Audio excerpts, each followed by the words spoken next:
Artėjant vasarai, daugelis iš mūsų pagalvojame, ką veikti. Galbūt atostogauti toli šiltose kraštuose, kur auga palmės ir ramina jūros ošimas.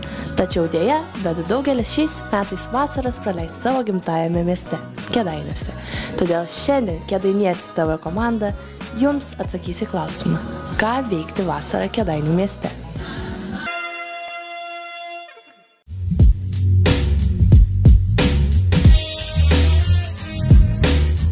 Pirmasis pasiūlymas – aplankykite visas įdomias vietas Kėdainiuose. Viena iš jų – tai pirmoji Lietuvoje ir antroji Europoje Džiazo gatvė. Aš lankausi jos atidarime ir pasistengsiu žinoti, ar bus čia ką veikti vasarą. Kaip jūsų gyvenime atsirado džiazas?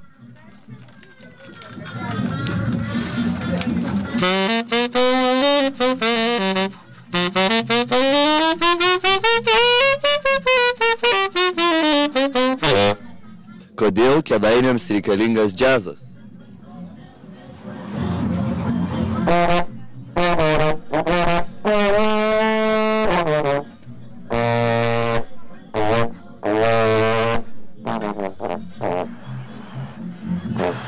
Ar vasarą džiazo gatvėje išliks gyva ir skambės džiazo muzika?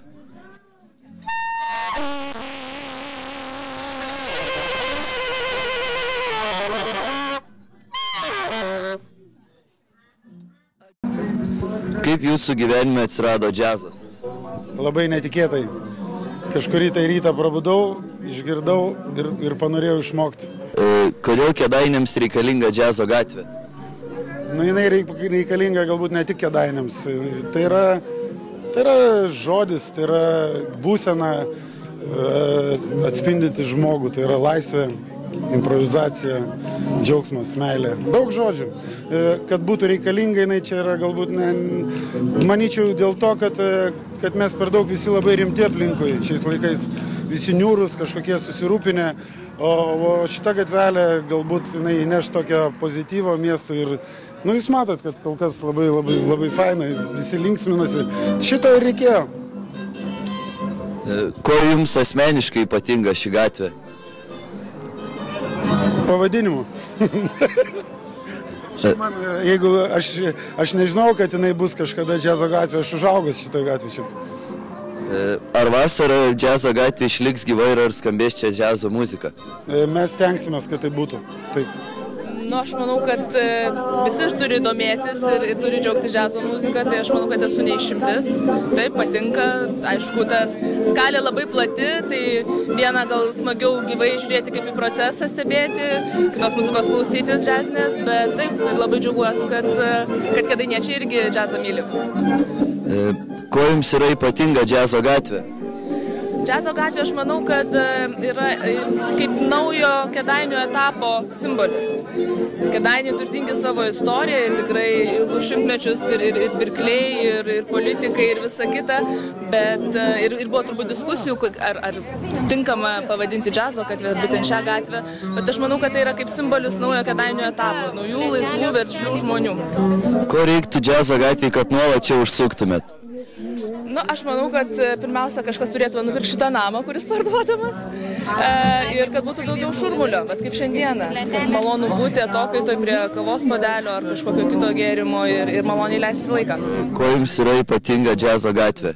Turbūt džiazo gatvė simbolizuoja tai, kad tai yra vienija mūsų kėdainiečius, kadangi kiekvienais metais jau 4 metus iš eilės vyksta džiazo festivalis, kuris tikrai suvienija labai pozityvius žmonės. Ko reiktų džiazo gatvėje, kad jūs nuolat čia užsuktumėt? Muzikos. Džiazo gatvė, džiazo muzika.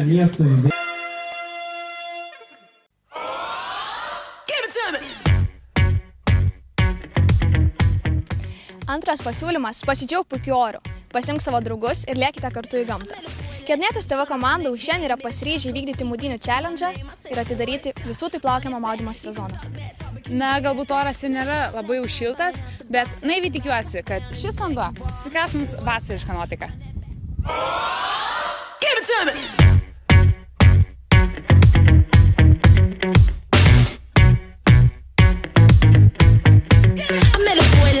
Trying to run that game, made it sound so sweet when they say my name. I said, boy, stop, run it back. You can talk that talk, but can you play that sax? Said a boss last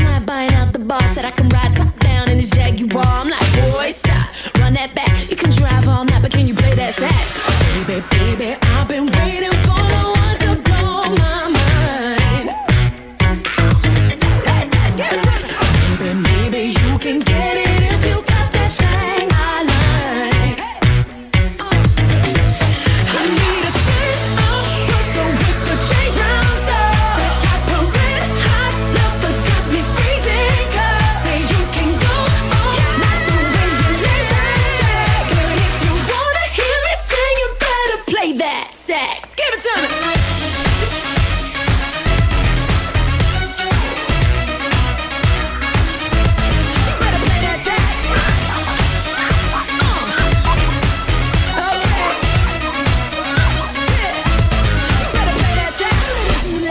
Honey, he's so vain, yeah, he been loving himself more than Kim and yeah, I'm like, boys. Taigi, kaip vanduo, Pavilai, kokia nuotaika?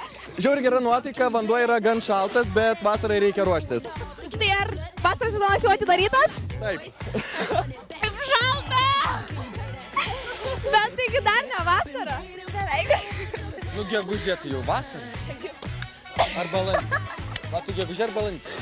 Balandis, apšalo protas. Žodžiu, nebijokite iššūkių.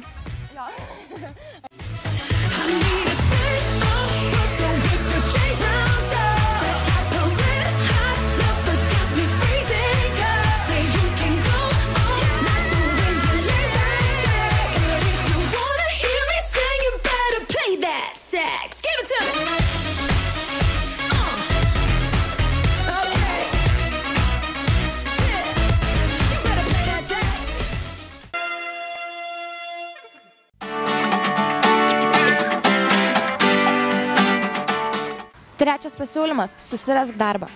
Primenu, jog iki vasaros liko tik 29 dienos. Kokią vasarą pasirinksi tu? Ledus pirksi pats ar prašysi tėvų? Turbūt tau kyla labai daug klausimų. Jurgita, nuo kelių metų jaunimas gali dirbti legaliai Lietuvoje? Šiai dienai Lietuvoje gali pradėti dirbti nuo 14 metų. Tiesiog yra tam tikri reikalavimai, kurių darbdavys turėtų paisyti. Nes 14-metis nors ir gali pradėti dirbti jau nuo tokių metų, tačiau vienas pats negali sudaryti, tarkim, darbo sutarties. Jau kažkas iš tėvų ar iš globėjų turėtų taip pat dalyvauti šitame darbo sutarties pasirašyme, taip pat jis turi gauti išvadą iš savo gydytojo, kad jisai gali tokius darbus dirbti. Kokios specialybės nepilnamečiams yra paklausiausios? Tikriausiai nieko nenustebinsiu, pasakydama, kad tai yra žemės ūkis ir paslaugų sfera. Tai šitose srityse iš tikrųjų jaunimas gali tikrai įsidarbinti per vasarą. Aišku, aš nesakau, kad ir kitos, tarkim, sferos nėra tinkamos, tiesiog tose srityse daugiausiai mes turime ką pasiūlyti. O jaunimas gali ieškoti darbo biržai? Žinoma, kad gali, iš tikrųjų labai netgi sakyčiau, kad gali drąsiai ir užeiti ir klausti, teirautis, nes vėlgi, palikdami savo kontaktus pas mus, jie tas savo galimybės iš tikrųjų padidina. Dėl to, kad, galbūt tuo metu, kai žmogus kreipiasi, dar mes tų pasiūlymų neturime, bet, tarkim, turėdami jauno žmogaus kontaktus ir vėliau sulaukia kažkokio jam tinkamo pasiūlymo, mes tada jį galime informuoti. Ką turėtų žinoti jaunimas besiruošiantis dirbti vasarą, kad darbdavys jo neapgaudinėja, kad jisai dirba legaliai ir visokius kitokius reikalavimus?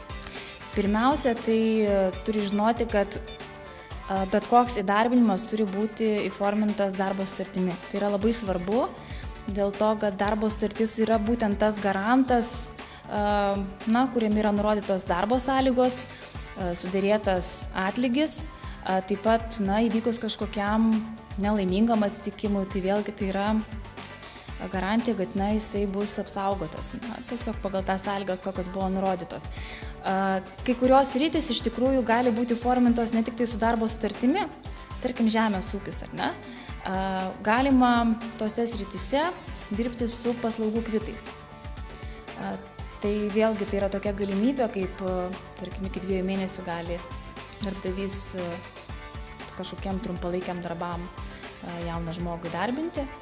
Tai bet kuriuo atveju, kaip aš sakau, ar tai būtų vienos dienos, ar savaitės, ar mėnesio įdarbinimas, geriausia, kad tai būtų viskas oficialu. Tuomet jaunas žmogus turės kažkokias garantijas, jeigu, tarkim, iškilus kažkokiam ginčui, jeigu kreiptųsi į kitas instancijas, kad turėtų oficialų dokumentą. Kiek darbo valandų gali dirbti nepilnamečiai?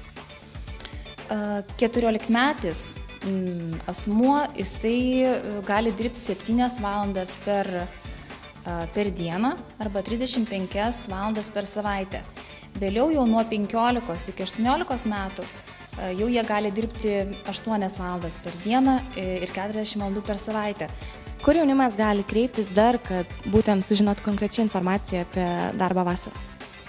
Jaunimą iš tikrųjų pakviestume užsukti pas mus, jaunimo darbo centrą ir kaip tik tai nuo gegužės 2 iki birželio 30 startuoja akcija, kuri vadinasi Atvirų durų dienos moksleiviams, kuri ir skirta būtent jiems daugiau pasidomėti, kokios yra įsidarbinimo galimybės, kokie yra darbdavių pasiūlymai, kokie yra reikalavimai toms darbo vietoms.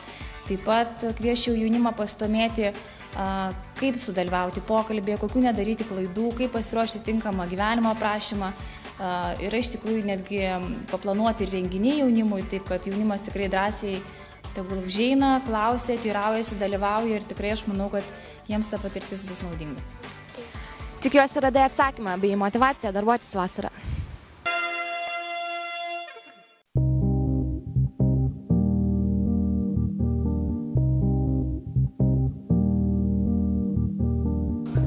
Ketvirtas pasiūlymas.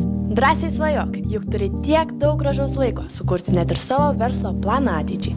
Manau, kad jūs įkvėps pokalbis su jaunų žmonių pora Benu ir Vaiga, kurie nepabijojo ir įkūrė savo verslą Kėdainiuose. Sakykit, kaip kilo jums idėja atidaryti kavamanį? Iš tikrųjų, buvo mintis, kad norisi kažką padaryti Kėdainiuose, grįžti į gimtąjį miestą ir kažką nuveikti prasmingo, ne tik savo, bet ir kėdainiečių labai. Tai pirma idėja galbūt nebuvo kavos baras, galbūt tai buvo sumuštiniai ir sriuba ar kažkas tokio, bet į Lietuvą atėjus tai tikrai kavos manijai ir kilo kavos baras ir aišku, atitinkamai pagal visą tą maniją ir kavamanijai. Ar pasiteisino jūsų ši idėja? Mes manom, kad pasiteisino. Apskritai galvojam, kad ne tik Kėdainiuose, bet ir kitose mažesnėse miestuose tikrai reikalingos tokios vietos, kur galėtų bendrauti ne tik jauni žmonės, ne tik paaugliai ar studentinio amžiaus, bet ir vyresni žmonės galėtų prie kavos puodelio pasišnekėti, kad būtų jauku, niekas neįpareigotų užsisakyti, laukti, kol tau atneš kavą, tada laukti sąskaitos, ateini, skubi, pasiemi, išeini ir viskas. Ir pasivėjom, kad Kėdainiuose iš tikrųjų labai to reikėjo, nes labai daug žmonių atėjo ir patys sakė, kad pagaliau, kad Kėdainiuose atsirado kažkas panašaus, kur yra tik kava ir daroma jį gerai, atsakingai, tai mes džiaugiamės ir tikimės, kad ir toliau viskas taip gerai seksis. Minėjai, kad kitose miestuose, tai jei nepaslaptis, kokiuose galvojate atidaryti dar? Tiesą sakant, nežinau, dar negalvojom, gal ir galvojom, bet Kėdainiuose kol kas dar tik 2 mėnesiai. Tai dar anksti kažką galvoti, ką toliau daryti. Aišku, kadangi esame jauni, labai idėjų daug yra. Sakykit, kokia sunkiausia dalis buvo įkuriant verslą? Turbūt belstis į valdininkų duris ir prašyti, kad viskas įvyktų kuo greičiau. O kaip apskritai pasiryžot atidaryti, tiesiog imti ir pradėti kurti? Laikas gal tikriausiai. Viskas labai greitai. Jo, tiesiog. Iš esmės turbūt taip, kad netikėtai po pusės metų visiškos mūsų tos minties jau buvom tiesiog nugramdinę žemyn ir pamiršę ir netikėtai teko man grįžti į Kėdainius visiškai kitais reikalais. Galvoju, vis dėl to reikia praeiti tą senamiestį ir pasižiūrėti. Ir va šitos patalpos buvo tik valanda po įsikraustimo kito buvusio čia verslo veikusio. Ir čia vadinamės tai likimu, kada pirmieji paskambinam, po 2 dienų mes jau gavome raktus šitos vietos ir puolėm tvarkytis.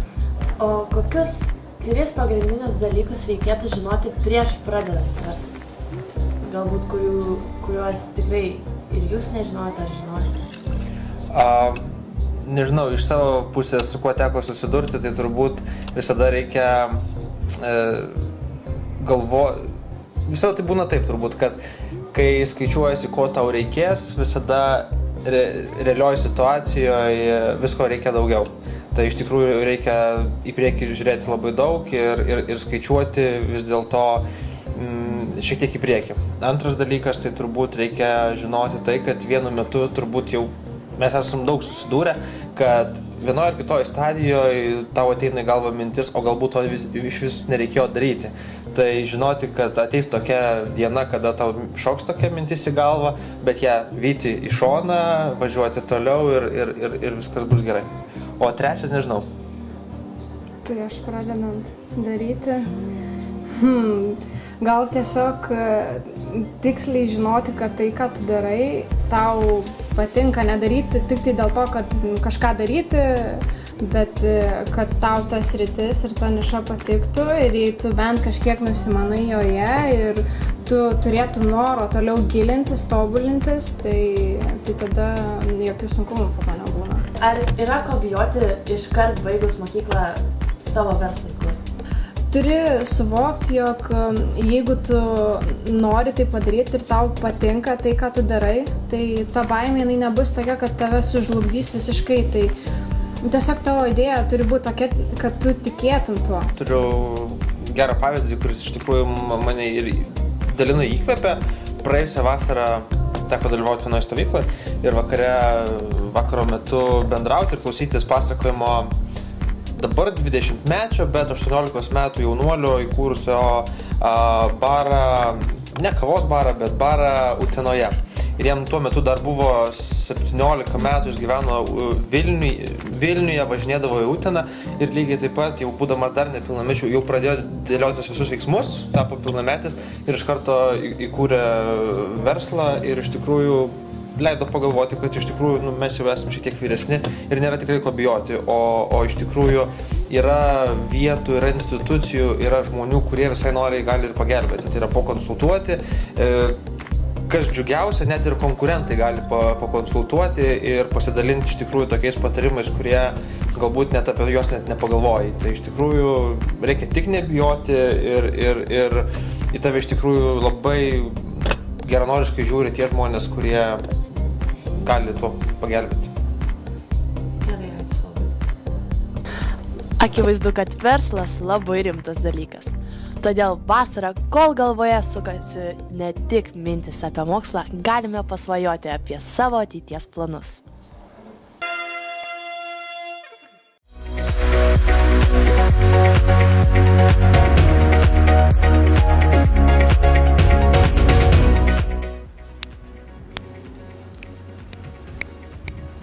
Atsibodo spraksėt. Tai ir atsiras stebuklas. Kur tie stebuklai? Atsiras, Matai. Aš čia. Stebuklai atsiranda, bet nesusigalvoja. Todėl vasarą jis turi planuotis iš anksto. Tai ką planuoja veikti vasarą? Kadangi dar esu 11-okas, tai esu suplanavęs, kad pirmą vasaros mėnesį užsidirbsiu pinigų. Planuoju dirbti užsienyje, nes bent jau kiek aš esu pasidomėjęs, tai užsienyje didesnis perspektyvos susidirbti didesnį sumą pinigų, o jaunimui, pramogoms pinigų reikia. Dėl užsidirbęs pinigų, kitus 2 vasaros mėnesius planuoju praleisti pramogaudamas, atsipalaiduodamas su draugais. Tikrai nežadu kažko daryti rimto, tiesiog tai bus mano paskutinė vasara, nes vis dėlto baigęs 12 klasių turėsiu jau surimtėti ir stojimai į universitetus, persikorstymai visokie. Todėl 11 klasės vasarą tikiuosi, kad bus labai gera ir turininga. Ką planuoji veikti vasarą? Auginsiu agurkus. Tai čia skaitosi darbas? Jo, skaitosi darbas. O neplanuoji atostogauti? Kažkiek tai planuoju atostogauti. Vis tiek bus Europos futbolo čempionatas, olimpinės žaidynės, tai bus ką veikti su draugais kažką tai. O planuoji gal patostogauti ar padirbti užsienį ar Lietuvoje? Nežinau, kalbėjom su draugais, kad važiuosim vasarą savaitgaliu į Ventspilį gal. Tai jeigu Latvija skaitosi užsienis, tai galbūt padirbti nevažiuosiu. Tai ką planuoji veikti vasarą? Pakeliau truputį po užsienį. Tai, kaip supratau, vasarą apleisi atostogaudamas, o visą ar tik dalį? Dalį. O likusią dalį mokysis, o gal užsiimsi kokią nors darbinę veiklą? Ne, tai pat biškį užsienį patostogausim ir tada čia vietai. O atostogausit Kėdainiuose, Palangoje ar šiaip kažkur kitur Lietuvoje? Maždaug visur po truputį. Ką planuoji veikti vasarą? Na, ką galiu pasakyti, tai tikriausiai žiūrint, kaip išlaikys egzaminus. egzaminai pagrindinis dalykas, o kaip išlaikysiu, kaip dėl studijų, dėl aukštojo mokyklų, tada priklausys, ar aš galėsiu laisvai dirbti, aš ieškosiu suksiu galvą dėl kur studijuoti, ar aš tiesiog nieko neveiksiu, miegosiu. Taigi, ką planuoji veikti vasarą? Aš vasarą planuoju miegoti iki 3, išsimiegoti, pailsėti nuo mokslų, keliauti, nuvažiuoti į kokią nors stovyklą ir linksmai praleisti laiką. O atostogaut planuoji kur? Lietuvoje, užsienį ar... Lietuvoje, nes manau, kad ir Lietuvoje yra pilna gražių vietų. O pavyzdžiui, Kėdainiai ar kažkuris kitas Lietuvos miestas? Ne, Kėdainiuose jau viską mačiau, pavyzdžiui, prie ežerų, Molėtai arba Klaipėda prie jūros. Stebuklai išnyksta, bet niekada neturit nustot galvot, ką veiksit vasarą. Tai buvo mūsų 5. patarimas. Viskas. Mes jau davėme savo 5 patarimus, kaip įkrauti savo bateriją vasarai. Tikimės jais pasinaudosi ir savo vasarą paversi ypatingą. Gaila, tačiau metas atsisveikinti. Ir šis atsisveikinimas yra paskutinis, nes ši laida yra paskutinė šio sezono laida. Mes esame šiek tiek liūdnoki, kad ši laida baigėsi, bet džiaugiamės gautų rezultatu ir didelėmis jūsų peržiūromis.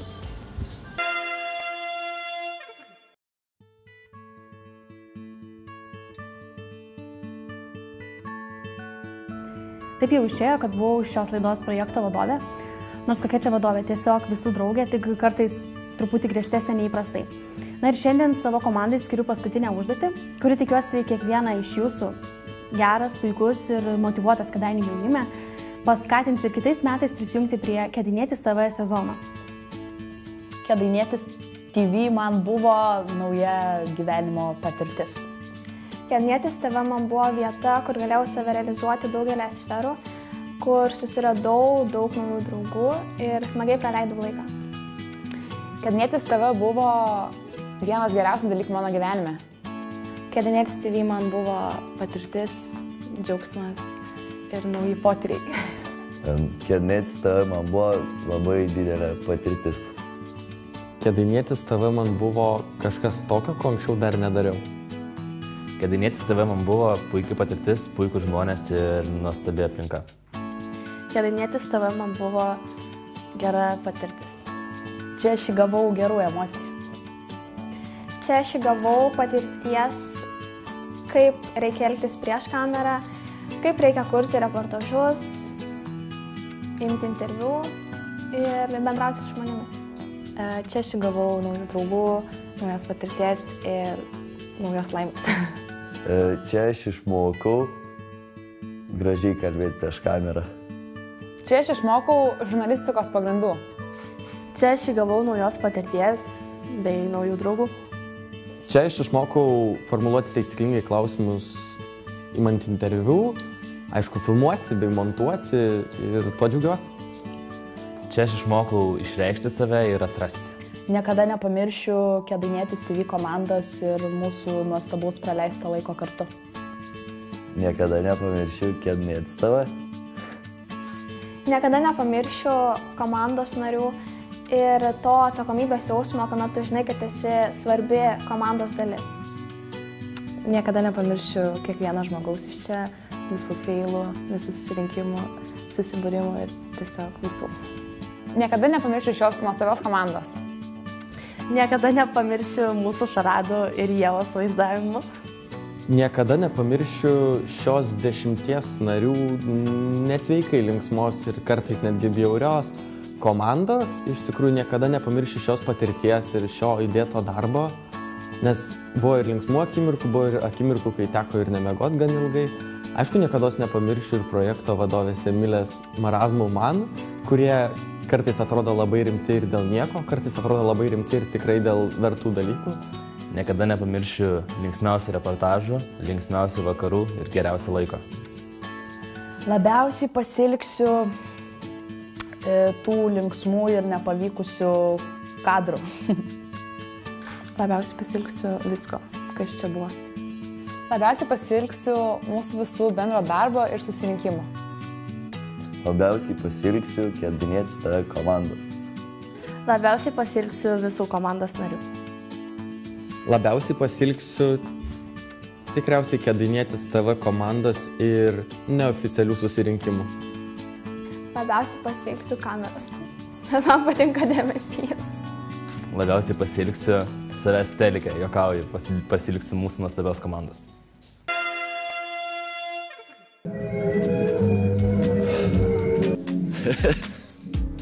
Все, viskas normaliai.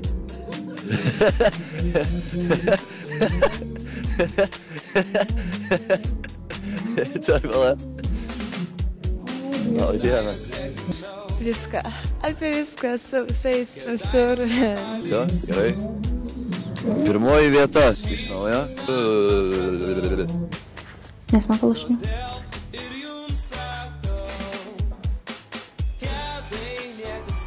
Aino, ką tu sakei?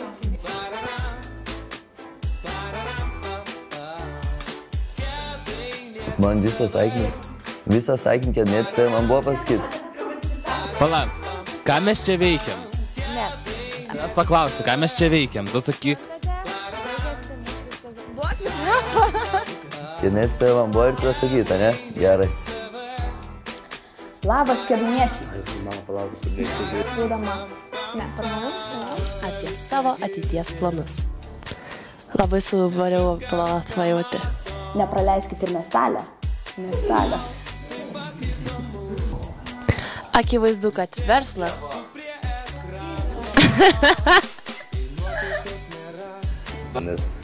Bet, palašinau, nes paskui ne. Sveiki, Gulbė. Kaip čia laikaisi? O mūsų Matas kodėl nevažiuoja pas Matą? Ai, aš... Gerai. Kėdainietis KV komanda labai džiaugiasi būdami šiame renginį. Žinau. Taigi, dabar nuotakingai prisistatykit. Vardas, pavardė.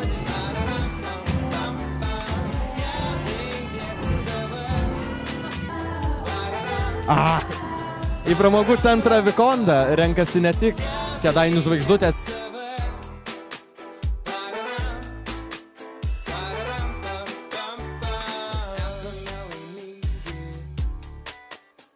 Su meile tariam ačiū, nes jūs, mėly žiūrovai, Kėdainiuose gyvena.